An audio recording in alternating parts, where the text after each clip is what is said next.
Hello everybody. In this video, we shall see the concept of data flow diagram and ER diagram. What are they and how are they going to help in software development activity? So let us see what is meant by a data flow diagram. So a data flow diagram, or it's also abbreviated as DFD, is a visual representation of how data moves through a system or process. It's a tool used to model and analyze the systems and processes. Basically, the concept of software development is the manipulation of various data, collection of various data, and sending those data into various processes, changing the data, and then storing the data, retrieving the data, reprocessing it, then giving it to the users. So basically, the entire concept of software development is on the various modifications of the data. So here, the concept of data flow diagram is the visual representation of how a data is moving. For example, user is giving some data. So the user data, in what form the user data will be.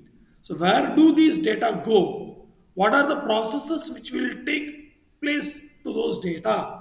And what are the modifications over those data take place? From there, where the data go? So whether the data goes to the database, or whether the data goes to another process, or the data is once again sent back to the user for view. So it's a clear pictorial representation, as it is mentioned.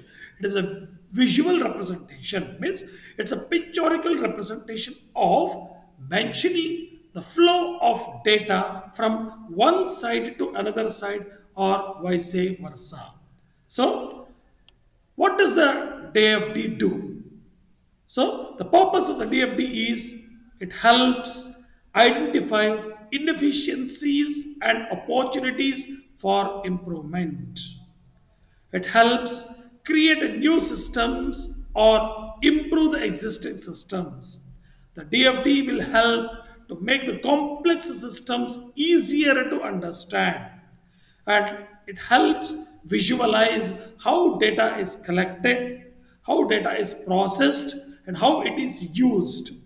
And DFD also helps to improve the communication among the team members.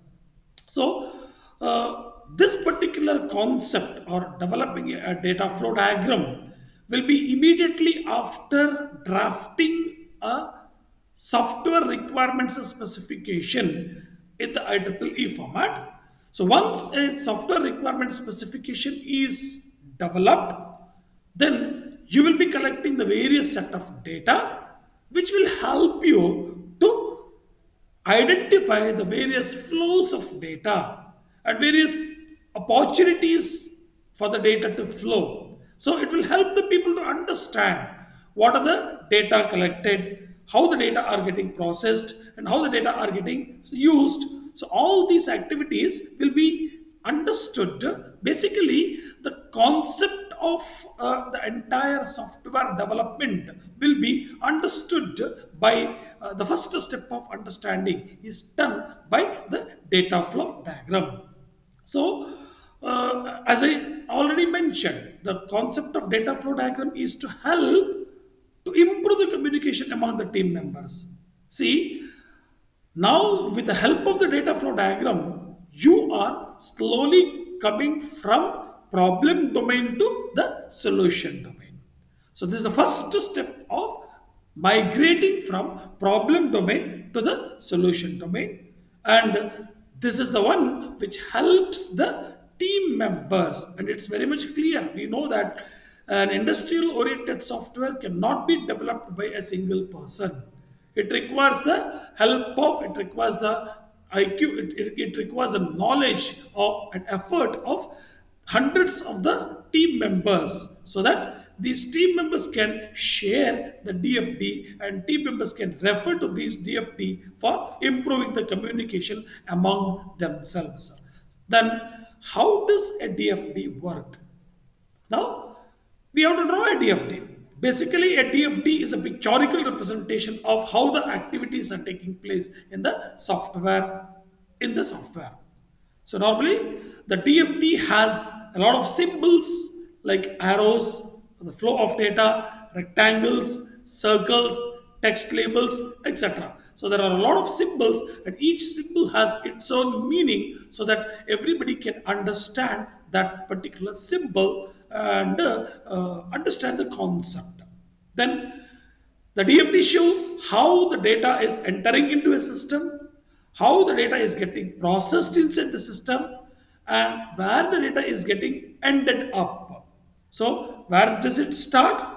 What are the modifications which are taking place in the data, and where does it end? So, this pictorial representation shows how the data is getting entered, how does it end. So, this is another way where the data flow diagram is giving the help, and it includes the data inputs, data outputs, data stores, and various sub processes where the data is moving through.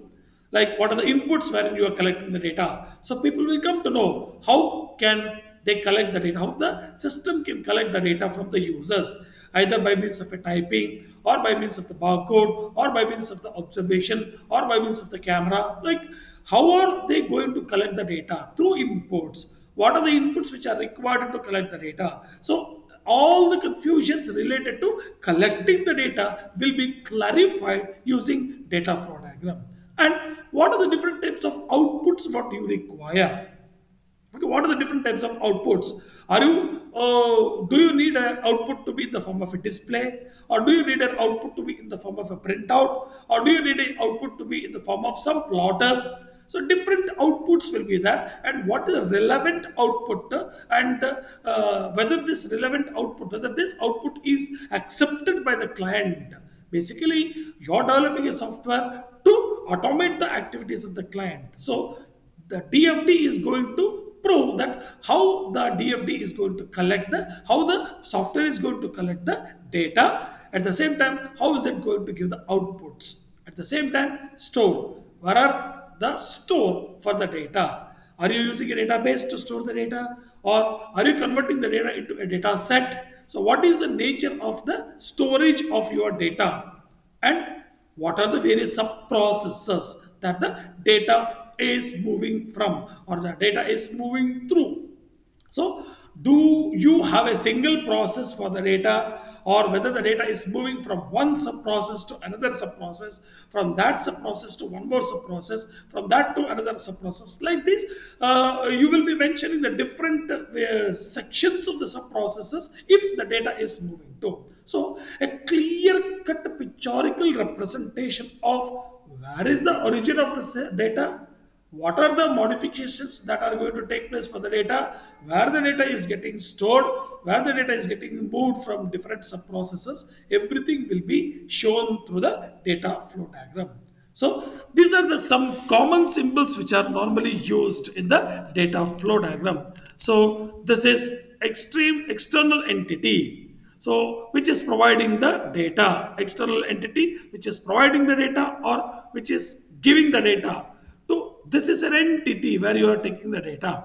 This normally refers to a process. Normally, process can also be this kind of process. Oval processes also are accepted, or this type of processes are also accepted. Now, this explains the state.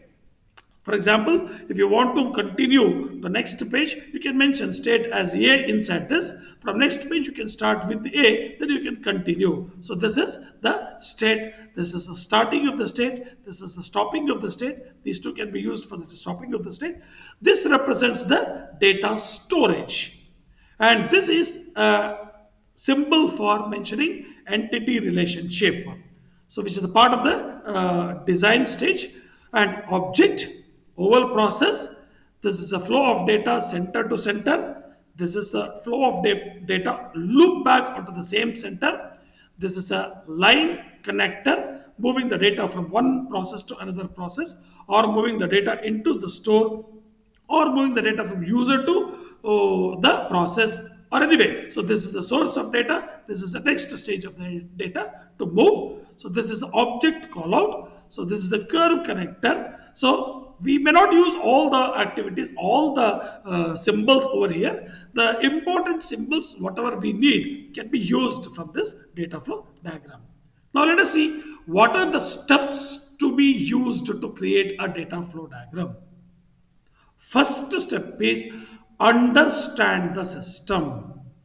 As we already know that the IEEE standard software requirements specification is clearly mentioning what are required, what are the challenges, what are the functions which are to be included, what are the requirements for every function, what are the processes to be taken. So all these explanations will be included in the software requirement specification under the problem domain. So here, software requirement specification is a last document which is under the problem domain. So here, that will help to understand the system. Now, slowly we are deviating from the problem domain to the solution domain. So here, what is the first activity of the solution domain? Understand the system. So you have to understand the system. How do you understand the system? Identify the processes. So in your project, what are the various processes are involved? What are the various processes are included? Identify those processes. How do you identify those processes?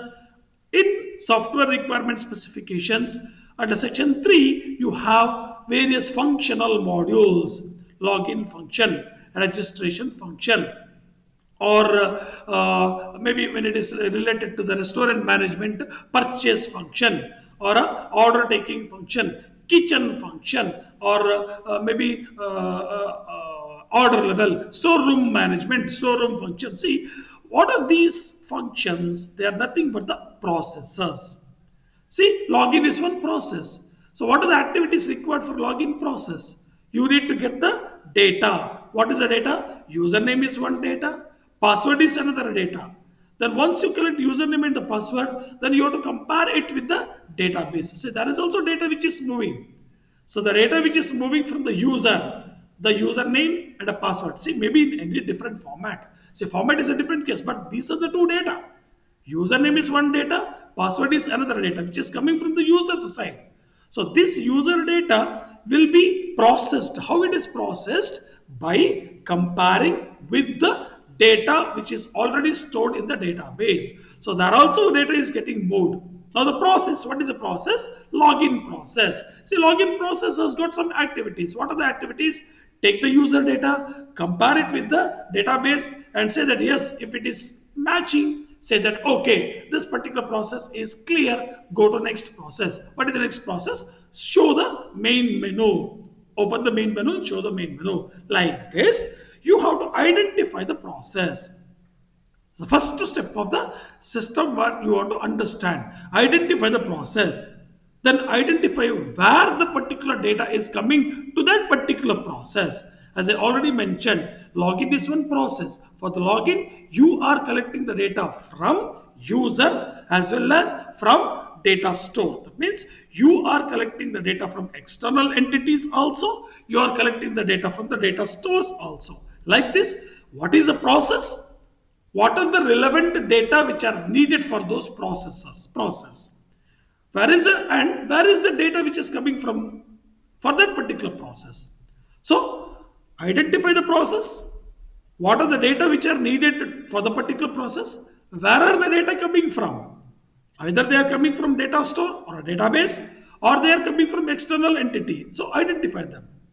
Then create a context diagram.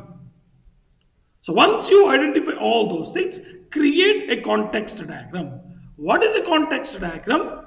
Context diagram is a top level data flow diagram which is showing the entire system.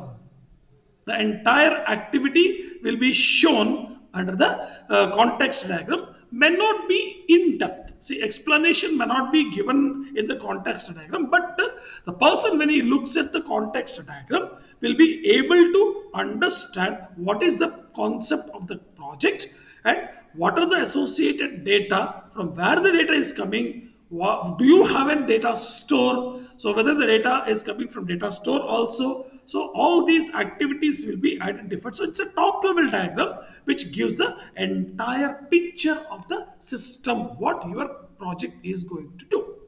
Then add symbols to that. So use various shapes to represent the process, represent the data store, represent the data flow, represent the external entities. So now use the standard symbols when you go to the diagram. Use of the standard symbols.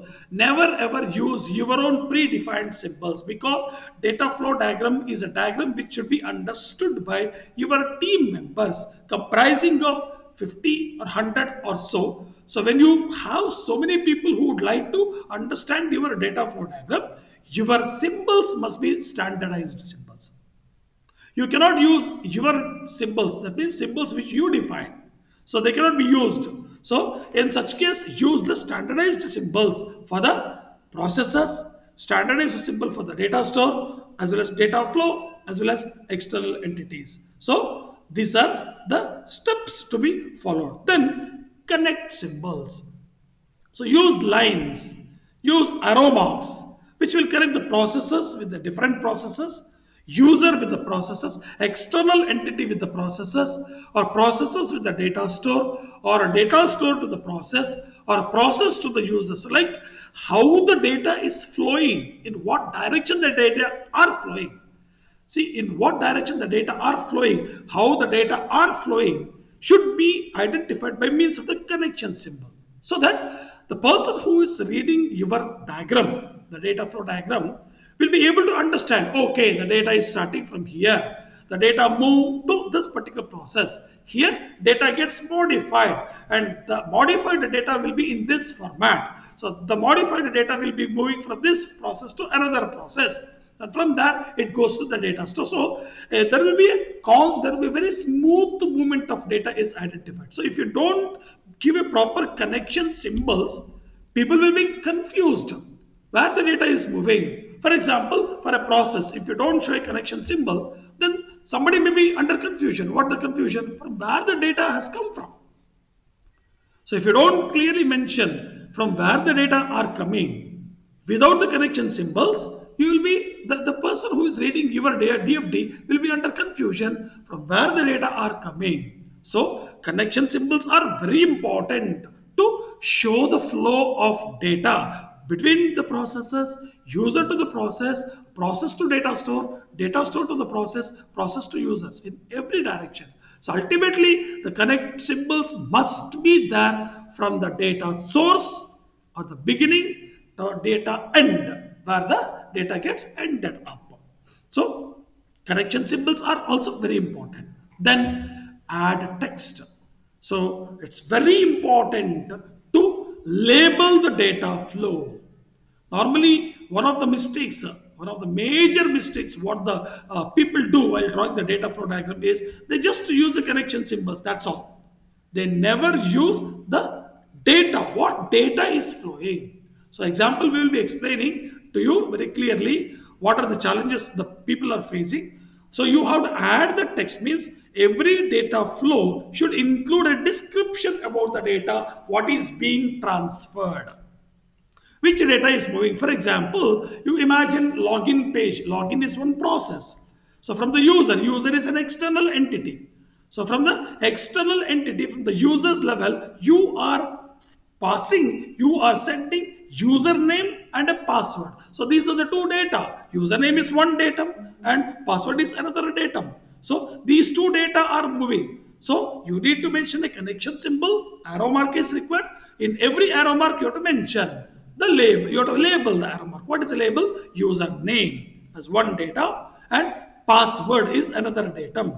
Then what is the return? Return is a message. Login successful or username does not match or a password does not match. So these are all the reports which will be sent from the processor to the user. So that is also labeled. So connection symbol must be there also. Reverse connection symbol also must be there, which should be labeled also. So you have to add a text. If the login is successful, you mention login successful. Flow of data is the report which goes to the user to say that login successful. So every connection symbol must be having a text. Then you have to add the loop if there is any requirement of the loop, and then you have to add the levels. See, your data flow diagram will be having different levels. So context flow diagram is at level 0, level 1, next level, level 2, next level. So level 2 normally will be detailed level of data flow diagram, which will help the designers to go ahead with the database designing, as well as ER diagram also can be written later to that. So you have to mention the levels, whether it is a level 1, level 0 or level 2. See, a simple example is given here. See, customer is an external entity, right? So now a connection diagram, see connection symbol, connect symbol is given here. See, connect symbol is given, which is labeled. What is the label? Select item. So this goes to a process. This is a process.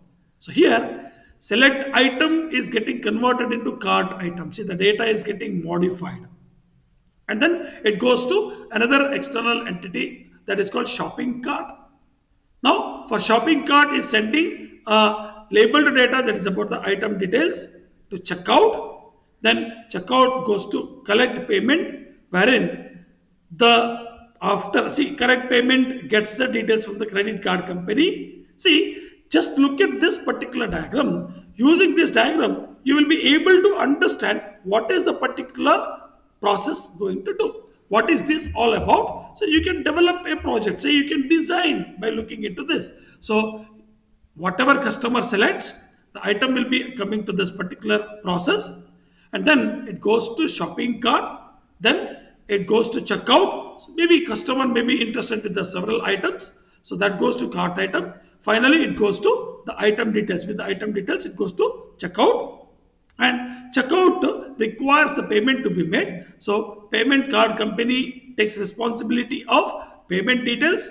So once the process receives the money, so it will send the report to the customer stating that yes, your order is placed, so your order will be issued. So see, very simple diagrammatic representation of the flow of data.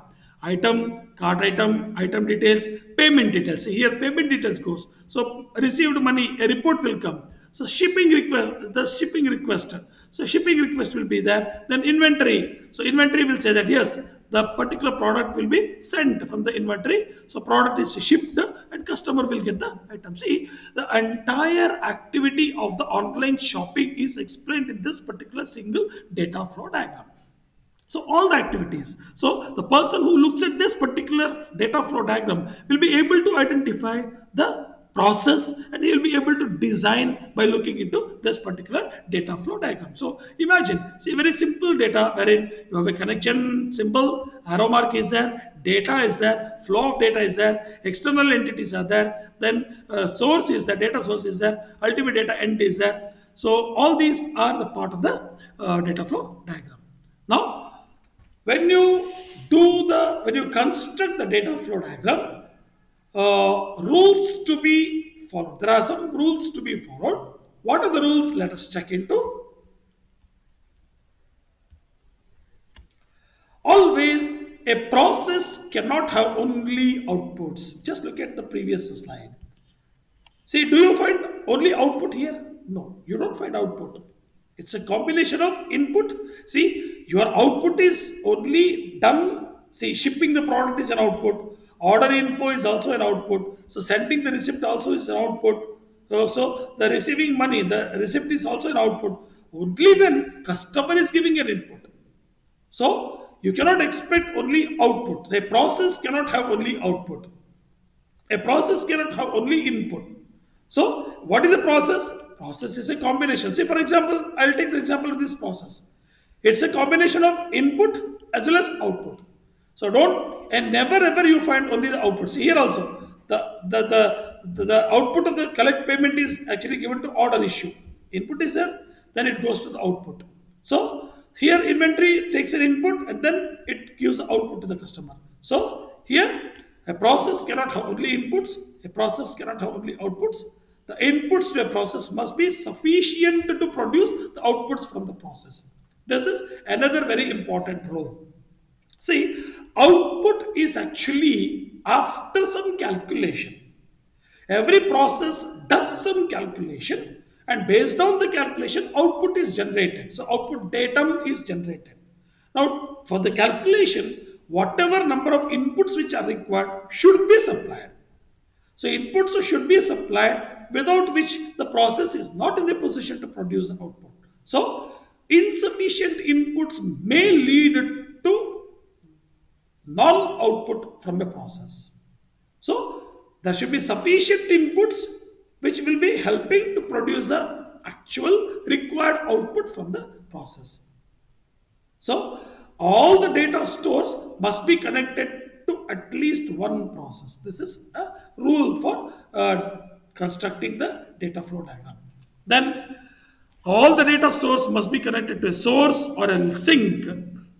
A data flow can have only one direction of flow, right? Data flow can have only one direction of flow, means flow of data is actually one. So just look at here. See, the data is flowing from here to here, here to here, here to here, right? So there is no data which is moving from, see here there is a data, the different data which is moving, but when it comes to here, it's a different data. So data is flowing in only one direction, but this is different data, but this is different data. So data always flow in one direction of the flow. Multiple data flow to and or from the same process, and data store must be shown by the separate arrows. See, as I already mentioned, these are multiple data which are moving. So when there is a multiple data which keeps moving, separate arrow for separate data should be shown. You cannot have a single arrow and you cannot say multiple data. So for each, for example, here there are three data. If it is moving, you need to have three arrows from here to here. Post payment, check the payment detail, the conditions whether that is matching or not. The card details report. So the card details report. So like this. So for every data, you need to have individual separate arrows. So if the exact same data flows in two separate arrows, it should be represented by a forked arrow. So data cannot flow directly back into the process it has just left. All data flows must be named using a noun phrase. As I already told, see, there should not be a blank arrow. All the data must be a named arrow, right? So here is an example which is mentioned. See, data flow is given. Admin level. See, admin level. Admin is an external entity. Now he is logging in. How does he logging in? So he gets email and password. So there is a mistake actually. He shows it only one arrow, but there should be two arrow. Email separate arrow, password separate arrow. Now login is checked with the admin. So here also there are some mistakes. There are unlabeled data. You should not have unlabeled data. So here you can send the credentials, login credentials, then the report which is coming over here, login successful or login failure from the admin store. Then profile. So these are the various processes which are a part of the admin module. So where are you getting these processes? These are the processes which you are taking it from the software requirement specification. That is the reason why normally we go for the functional requirements, because the functional requirements are straight away transferable to these kind of processes at admin level. So at a different level, say for example admin level, these are the processes which are coming under. Where are you taking it? You are taking it from the software requirement specifications. Accordingly, what are the requirements you mentioned there? You might have mentioned the requirement. For example, username, where 2, password. So these are the requirements you have to show in terms of arrow mark. So for example, profile. So for the profile, you have the profile is another function which you mentioned in the software requirement specification, wherein the requirements under the profile are AID, then admin ID, where 2, name, where 2, email, password. So when you mention these things properly in the software requirement specification, then you can consider them as a the entry, like as a data which is moving from admin to the profile. So like this, all these are the various processes which you mentioned, which have the proper flow of data and proper return of data, which are labeled. So these are the very important rules. See, now by looking at this, you can definitely go for the design if the DFD is proper. Now this is admin level. So this is level one actually. This is not a context flow diagram. Context flow diagram is a one diagram which explains the entire activity at once. So this is a managed kitchen. Just look at here. So it's proven over here. So admin is giving the requirements for adding item, for viewing item, updating item, delete item. These are the various processes. For all those processes, admin is providing the necessary data, and then the data is going to the database and report is coming from the database. So here everywhere you can see what is the data which are going to come at different levels, and then what are the processes which are working under the this particular module. So similarly, manage customers. So here also same thing. So these are all at level 2. So each module, you have to explain each module in separate way, so that it will be more meaningful, more set of data will come, so more flow of data will be there. So readability will be improved, so that later on design becomes very easy. So here kitchen is another module. So wherein a lot of data which are getting moved, login, registration, manage. These are all the various the processes which requires the data from the kitchen and also data from the data store. Then it will process according to the available data. So DFD. So as I mentioned, DFD level 2. This is a detailed DFD level wherein you are logging in. So what are you doing in login? So in order to log into the kitchen, you require your email ID and password. Now, email ID password is checked with the kitchen database. Successful for login, or if the login is unsuccessful, mention incorrect login ID or incorrect password. So, report is mentioned to the kitchen. See, just look at this. This is a very small process. This is a very small concept which has a proper activity. So this is a user level, this is a data store, this is a process, very straightforward process. Very simple, very straightforward process. For login, what are required? Data is coming, data are coming, and it is checked. Report is coming, report is sent back. Like this is level 2 DFD. You have to draw level 2 DFD for every process. It's a detailed DFD. So here it is written for login, registration, see manage orders, separate DFD for separate activities. Okay, manage stock, then manage menu, so manage employees, view feedback. So see how many modules this particular project has got is 1, 2, 3, 4, 5, 6, 7. 7 different important modules are there, and in each module there are various activities involved, and every activity is shown by means of the data flow diagram like this. Now, next stage, after you draw the data flow diagram, now you have to develop a database. So, when you develop a database, you have to you have to draw an entity relationship diagram. So, what is an entity relationship diagram? It is a visual representation that depicts how different entities. See, what are the entities normally we have? Entities like the people, external entities like objects, entities like concepts. So within a system related to each other, like what is the role of a user with the database? What is the role of a purchase manager with the database? What is the role of a sales manager with the database? What is the role of admin with the database? Like this is a method of mentioning the relationship with the different entities, with the different objects, with the different concepts. So each other typically normally we use this ER diagram related to database design to illustrate that the connections between different data elements and how they interact with one another. Essentially, it's a graphical way to map out the structure of a database by showing entities as boxes, relationship as a diamond. So every entity, that is the fields, whatever you use in the database, how are they connected to the user? What is the relationship? For example, you have the login. Let us say login. So when you register your username and a password, your login credentials will be stored in the database.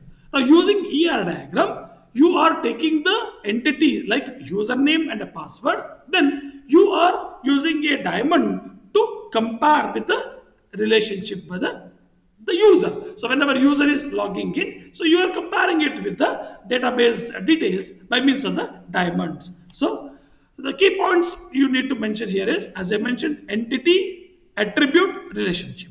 So these are the three key points what you need to mention here. Entity represents, it is represented by rectangular.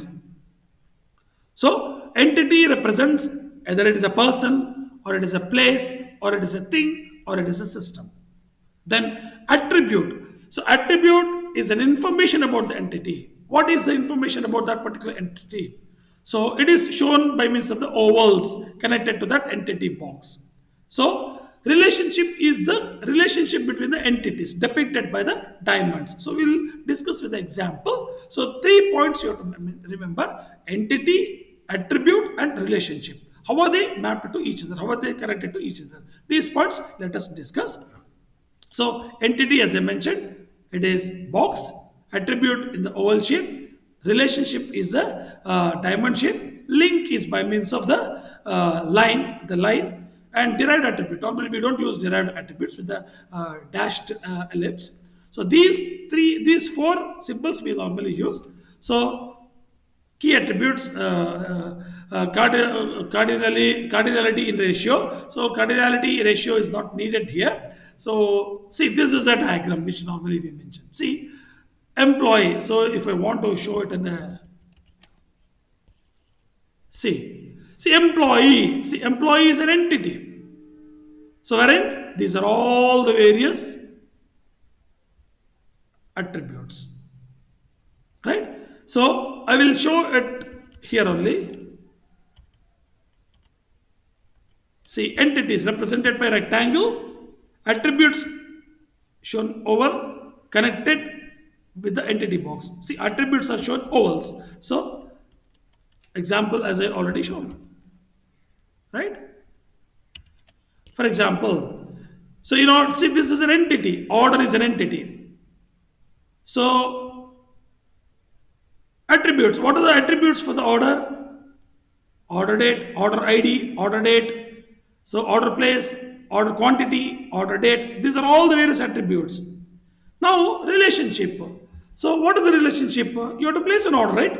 So, in order to place an order, you have to take some decision. So, this is a relationship with the customer.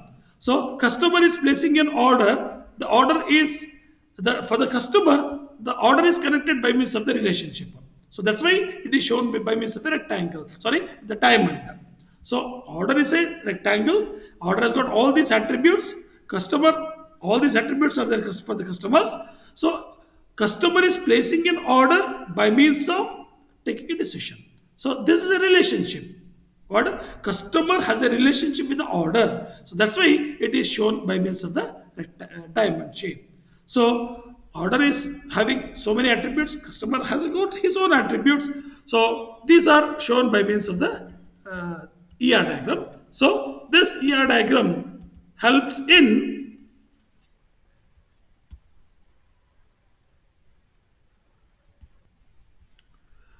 this ER diagram helps in representing the various. So this is actually connected towards the external entity, that is a user, and the attributes, the relation with the database.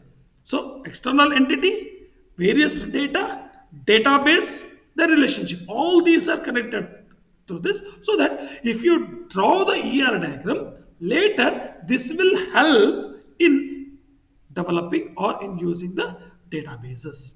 So with this, thank you for watching this video. Have a good day.